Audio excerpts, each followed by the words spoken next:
한 번은 이 방송인 유재석 씨가 진행하는 프로그램에 이 경희대학교 물리학과 교수로 재직 중인 김상옥 교수가 출연한 적이 있었습니다. 이 김상옥 교수는 대한민국에서 이 물리학이라고 하는 어려운 학문을 이 대중들에게 알기 쉽게 소개하는 사람으로 꽤 유명하신 분이십니다. 그런 그가 이 프로그램에 나와서 아주 흥미로운 내용을 이야기하였습니다. 그것은 물리학자가 되고 나서 죽음에 대한 생각이 많이 바뀌었다라고 하는 그의 고백이었습니다. 그는 이 물리학자로서 죽음을 이렇게 정의하였습니다. 물리학자의 눈으로 보면 이 우주에는 죽음이 자연스러운 거예요. 오히려 산다는 것, 생명이 더 이상한 거예요. 왜냐하면 보세요. 우리 주변에 대부분 다 죽어 있어요. 땅바닥도 죽어 있어요. 자동차도 죽어 있어요. 지구의 돌과 땅과 바다 다 죽어 있는 것이에요. 사실 지구 바깥에서 생명체를 본 적이 없어요.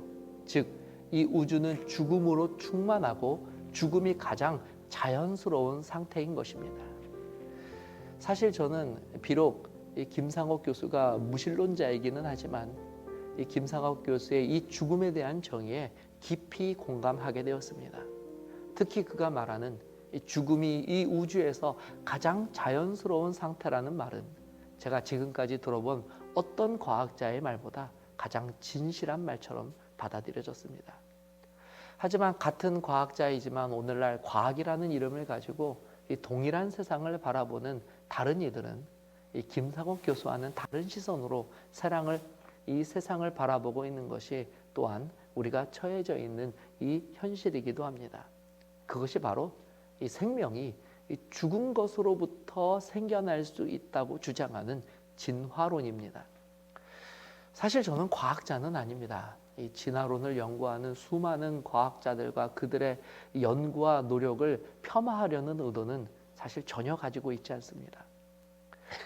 그러나 이 성경을 진리로 믿고 있는 저에게는 이 진화론자들의 주장이 특히 이 생명의 탄생이 죽은 것으로부터 자연스럽게 일어날 수 있다라고 하는 그 이론에는 의문을 제시할 수밖에 없습니다.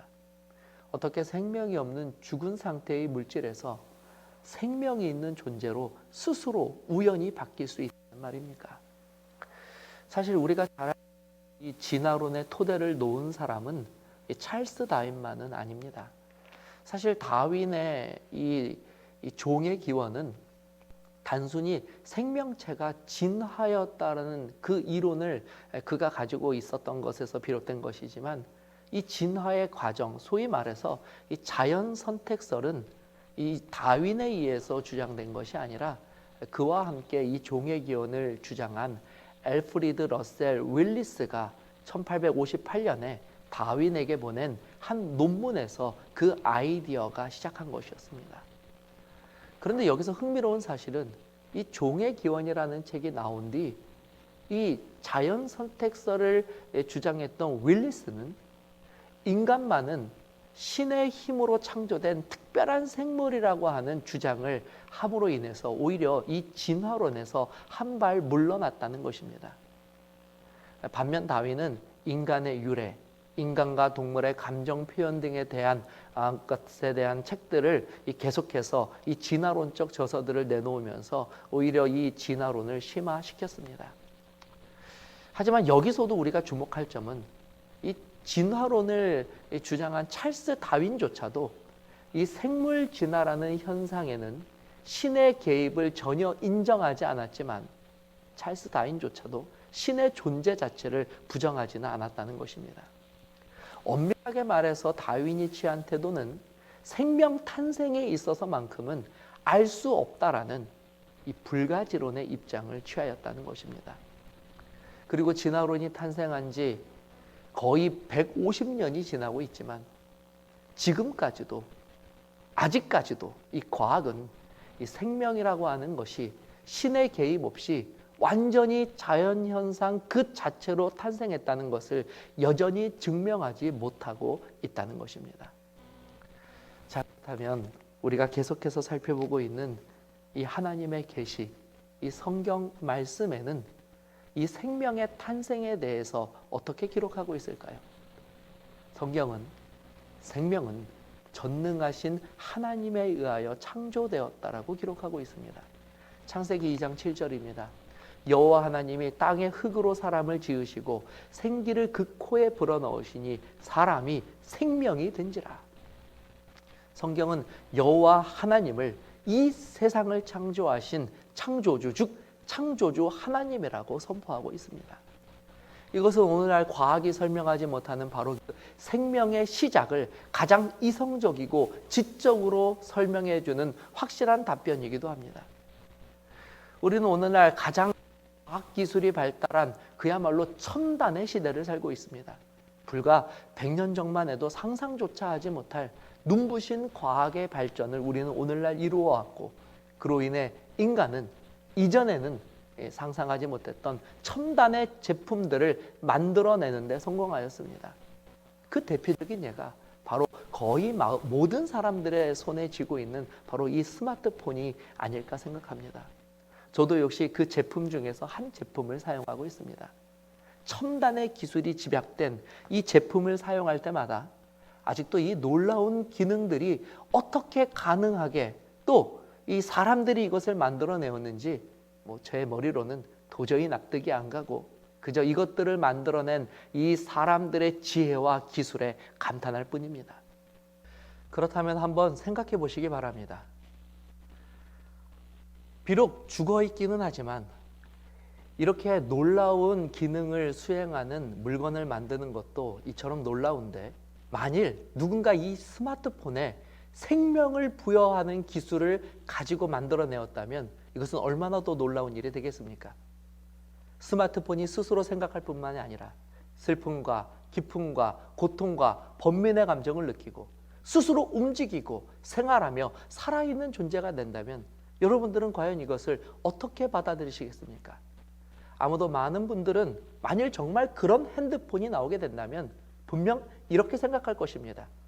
도대체 과학기술이 얼마나 발전했기에 이렇게 살아있는 핸드폰을 만들어낼 수가 있게 된 것이냐라고 말입니다.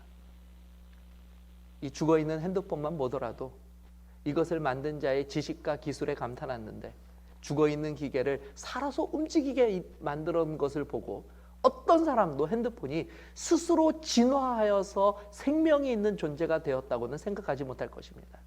아마도 누군가 그런 주장을 한다면 분명 그것은 미친 사람 취급을 당할 것입니다. 진화는 결코 진화의 과정으로만 설명할 수 있는 것이 아닙니다. 아무리 그럴싸한 이론과 그럴싸한 화석이 발견된다고 해도 근본적으로 우리는 어떻게 죽어있는 것이 생명을 가지게 되었는지 그 이유를 과학적으로 먼저 해결할 수 있어야만 합니다. 하지만 진화론을 창시한 두 인물조차도 이야기했듯이 생명의 탄생은 결코 신의 존재 없이는 일어날 수 없는 현상이라는 것입니다. 성경은 오히려 오늘날 인류 역사상 가장 지혜롭고 최첨단의 시대를 살아가고 있는 바로 지금 이 시대의 사람들에게도 다음과 같은 말씀을 주고 있습니다. 로마서 1장 20절 21절 말씀입니다. 창세로부터 그의 보이지 아니하는 것들 곧 그의 영원하신 능력과 신성이 그가 만드신 만물에 분명히 보여 알려졌나니 그러므로 그들이 핑계하지 못할지니라. 그러나 안타깝게도 오늘날 사람들이 이 하나님의 만드신 그와 같은 만물을 보면서도 하나님의 존재를 발견하지 못함으로 이 성경은 계속해서 오늘날 사람들의 형편을 이렇게 기록하고 있습니다. 21절입니다. 하나님을 알되 하나님을 영화롭게도 아니하며 감사하지도 아니하고 오히려 그 생각이 허망하여지며 미련한 마음으로 어두워졌나니. 지금 당장 내 주변을 돌아보게 되시기를 바랍니다. 우리는 온통 누군가 만든 것들에 의하여 둘러싸여 있습니다. 사실 우리는 그것들을 만든 사람들을 만나본 적도 없고 개인적으로 알지도 못하고 어떻게 만들었는지조차 알지 못합니다. 그러나 분명한 사실은 그것들이 누군가의 손에 의해 만들어졌다는 사실만큼은 누구도 의심하지 않습니다. 왜냐하면 그 만들어진 것 자체가 만들어진 것이라는 사실을 스스로 증명하고 있기 때문입니다.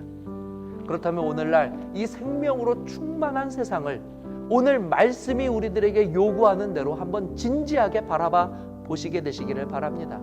살아서 숨쉬는 모든 동물과 식물과 사람들이 정말 우연히 존재하게 된 것일까요? 아니면 누군가가 만든 위대한 작품일까요? 진리의 말씀인 성경은 진지하고 진실한 마음으로 이것들을 살펴보는 자들은 핑계하지 못할 것이라고 단언하고 있습니다. 그러므로 오늘 이 영상을 보시는 분들에게 바라는 것은 바른 진리를 볼 수 있는 바른 믿음을 갖게 되시기를 간절히 소원합니다. 히브리서 11장 3절에서는 믿음으로 모든 세계가 하나님의 말씀으로 지어진 줄을 우리가 아나니 보이는 것은 나타난 것으로 말미암아 된 것이 아니라고 말하고 있습니다. 바른 믿음이란 진리를 깨닫고 진리를 발견하는 가장 좋은 방법입니다.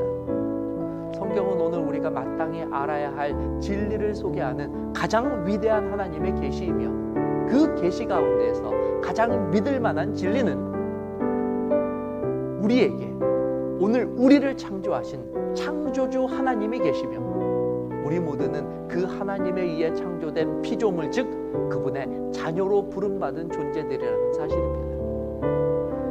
오늘 우리는 더 이상 열매 없는 빈 껍질 같은 허무하고 공허한 인생을 고집할 필요가 없습니다. 우리가 가지고 있는 이 소중한 생명이 바로 여호와 하나님으로부터 온 것을 우리가 시인할 때 비로소 우리는 완전히 충만한 존재로 살아갈 수 있게 되기 때문입니다. 오늘도 말씀을 시청해 주신 여러분들 진심으로 감사를 드립니다. 여러분들의 삶이 어디로부터 기원하여서 누구로부터 계획되고 어떠한 목적을 가지고 창조되어 있는지 그 존재를 믿음으로 저와 여러분들이 시인할 때에 바로 이 순간 저와 여러분들이 하나님의 은혜로 충만하게 되기를 주님의 이름으로 축복합니다.